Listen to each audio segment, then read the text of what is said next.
Welcome to Basketball Talk Pro. My name is Ron Ekker. Well, the great Warren Buffett, one of the richest men in the world and renowned as an investor and a very wise man, annually writes a very deep and complete letter to all the shareholders of his investment company. In it, he warned against a lot of the things that were happening back in 2007, 2008 that brought about the crash, the economic crash, because a lot of things were going on. He warned his people and his staff that to not get involved with that. And he wanted people to be honest, accurate, but he knew that it was very easy for them to say, well, other people are doing it. And he said in his letter, the 5 most dangerous words are everybody else is doing it. And that struck me at the time that I read it, and I thought how it also applies to basketball coaching. A lot of times, in my opinion, there's a lot of things being done as a coach that are done simply because everybody else is doing it. But that doesn't necessarily make it right, but it does make it safe. If you do what everybody else is doing, what can people criticize on you? So it's much safer.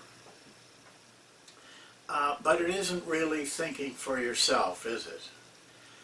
The problem I have with it is that people accept it without question just because it's being done by everybody else or most people. My point is this: learn to think for yourself.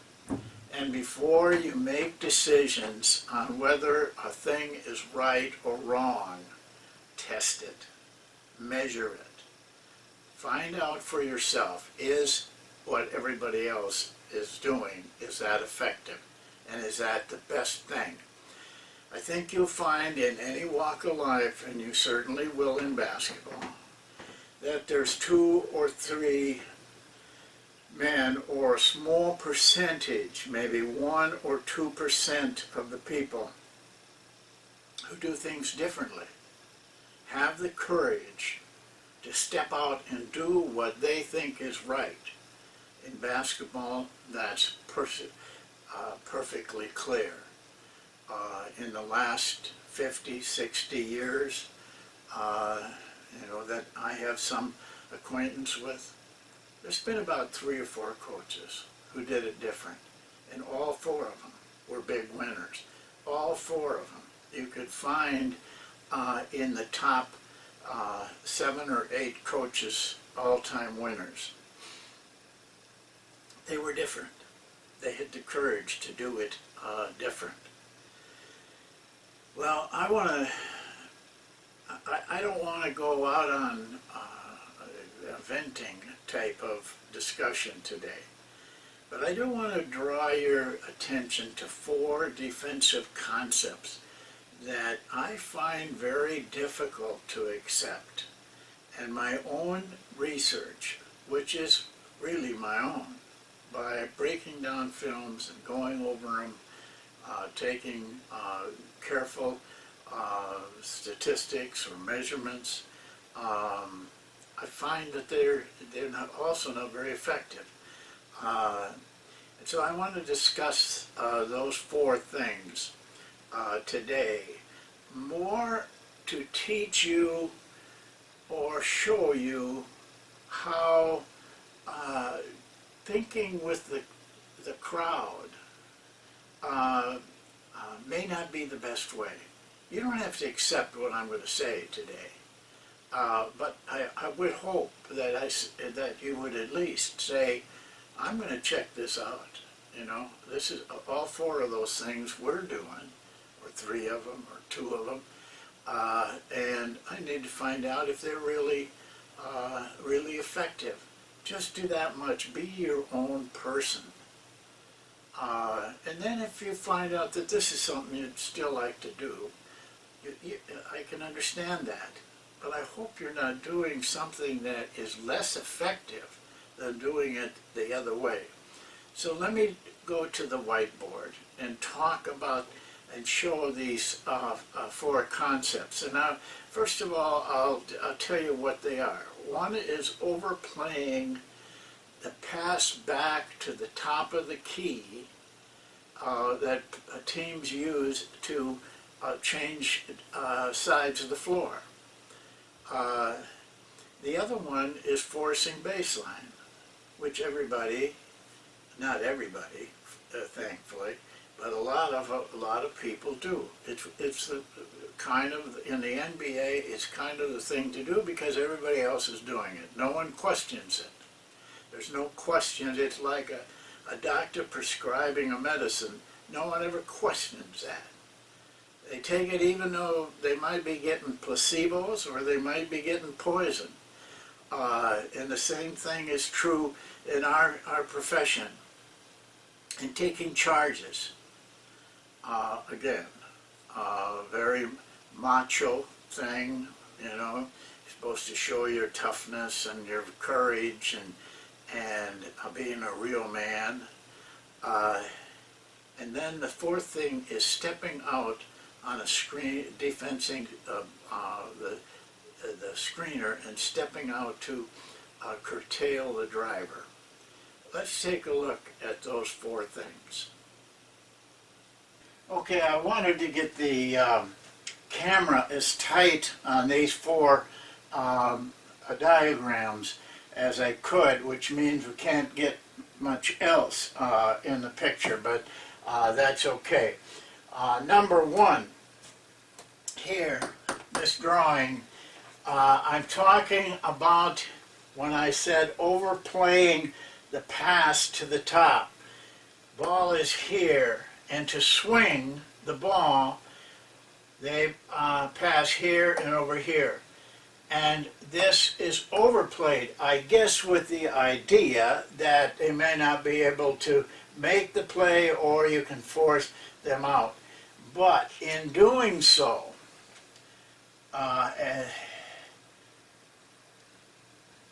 that place is wide open, not only for drives, but for cutters. And that does not make much sense to me, because what are they going to accomplish by passing around the outside? Very little, in my opinion, if anything. They're simply trying to get the ball on the other side of the court. I can understand maybe that's what their offense does. In cut one, we are faced with the same thing, and people overplay us, and we take advantage of that. If I were playing against our cut one, I'd let them get the ball there and go to the opposite side and keep the defense in tight. Like over here, you see in our ball line defense, this is how we would play that. And they would be able to swing the ball. But we keep everything in tight, so this man is not in a position to drive. The cuts into this open spot are prohibitive, almost completely. Well, let's take a look at the second one, which is forcing baseline or forcing a middle. The only thing I can tell you for sure about this is that I don't know how many hundreds of drives I have charted, but it's got to be in the thousands.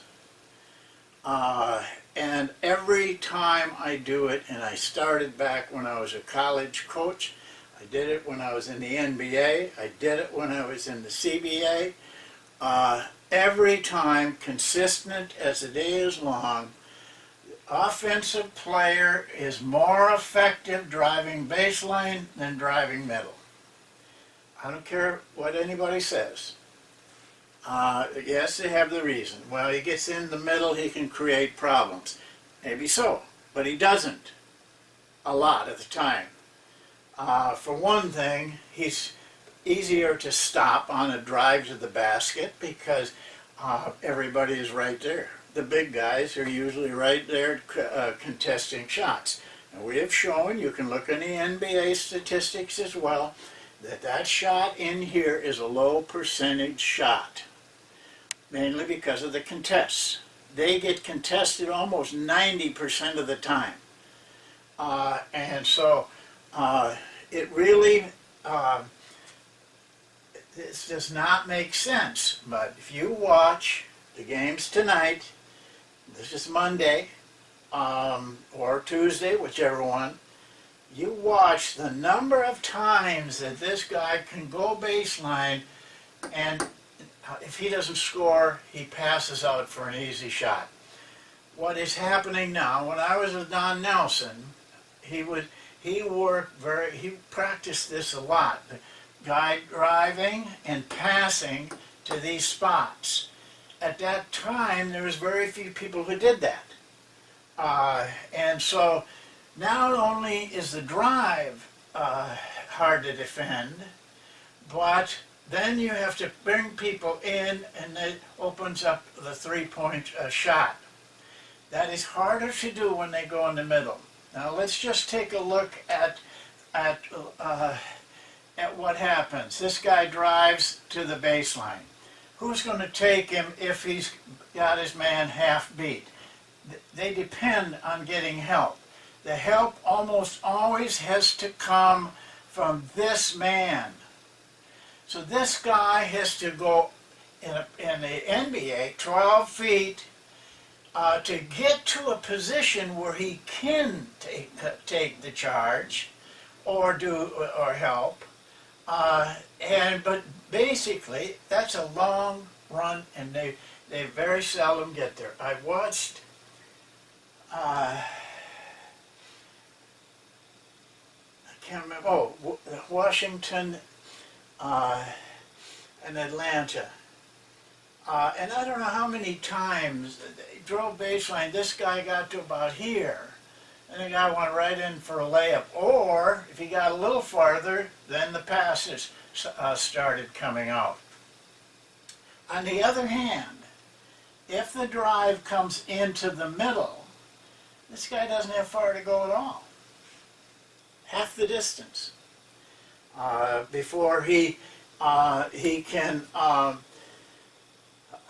before he has to play defense on the driver or help on the driver. Now you still open up some spots if you've got to help, and that's why I don't like a lot of help. But when you line up like this, first of all, you stop a lot of drives just because everybody's stacked in there. People start to, what they do is, let's go around the outside then. Okay, we gave you that. Now what are you going to do?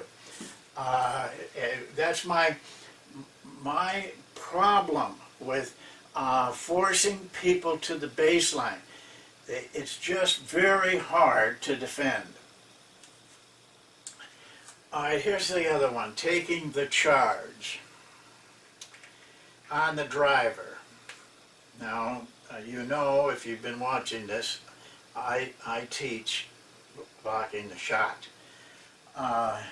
But this guy is going here, and this guy is trying to get across to take the charge. First of all, in the NBA, he's got to step out of that half circle in there. But this is almost a suicide because to try to take a charge. First of all, you're not going to get the call.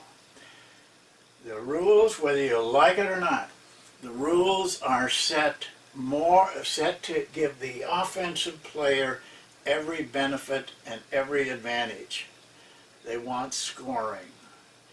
And even if they do get there, they're moving, and the offensive either gets two shots, or gets the basket and a shot.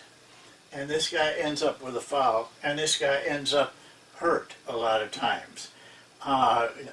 Just about a week ago, I watched two guys in a space of about 5 minutes tried doing this, taking the charge, and they were both flat on the floor, in pain, limping. One guy had to be taken out of the game. The other guy limped for about five minutes. I thought, why? Why have that? Now, if you're sitting in here like this, because of whatever reason, and the guy drives the middle, then you probably have to take the charge. But you're standing. You see, that's a lot different than moving to a spot and just standing there. Moving to a spot, it's easier to block the shot.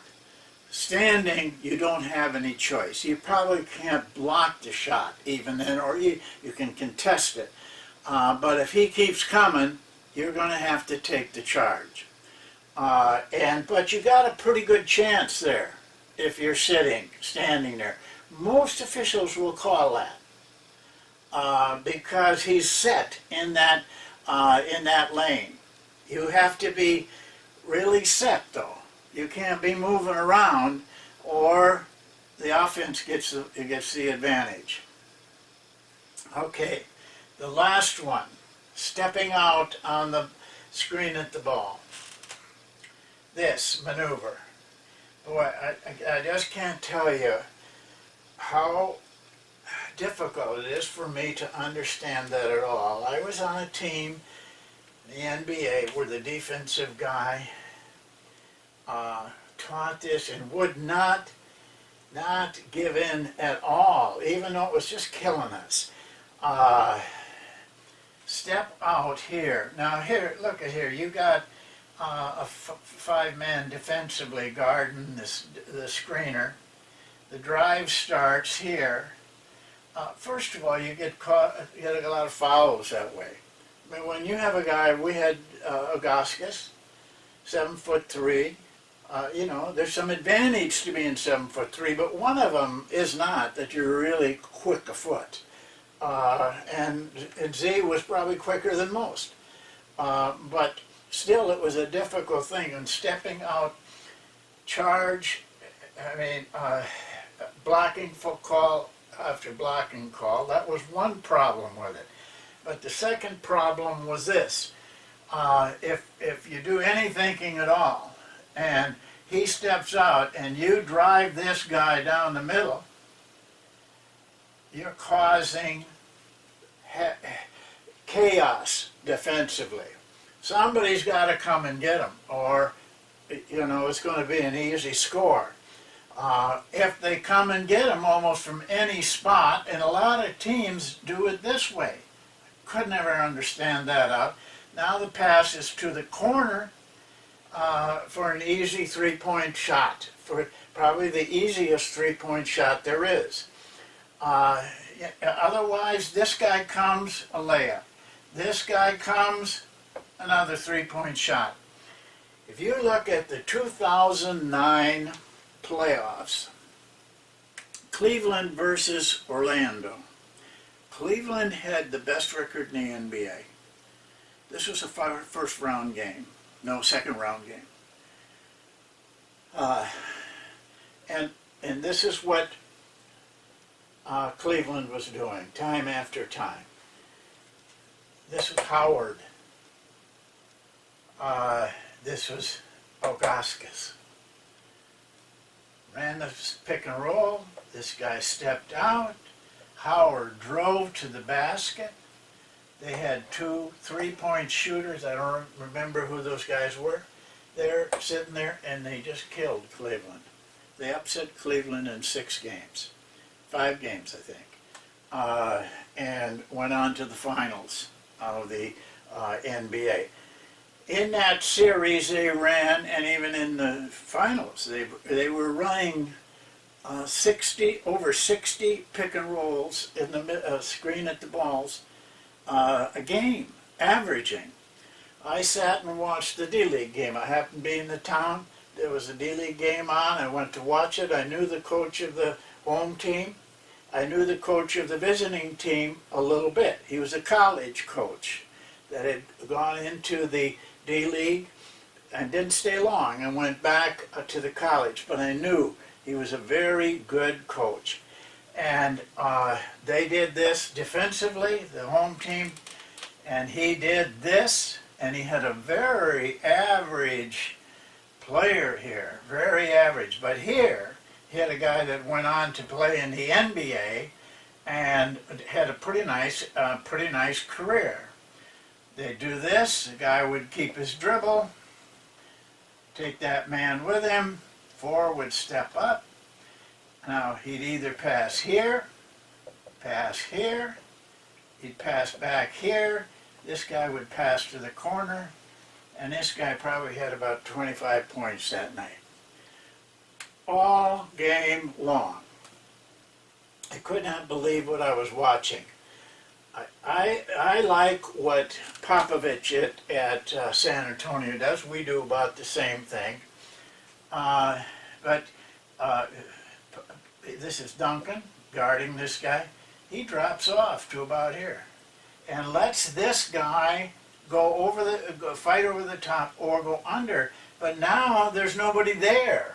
There's no, Duncan's not there to cause any problems. The guy can go either way very quickly. And then Duncan just shadows him if he does get on the drive. And they stay home on those people. I've showed you what they did to Phoenix, but they're still doing it to people. I think that's a lot more effective. But you make up your mind, but remember, make up your own mind.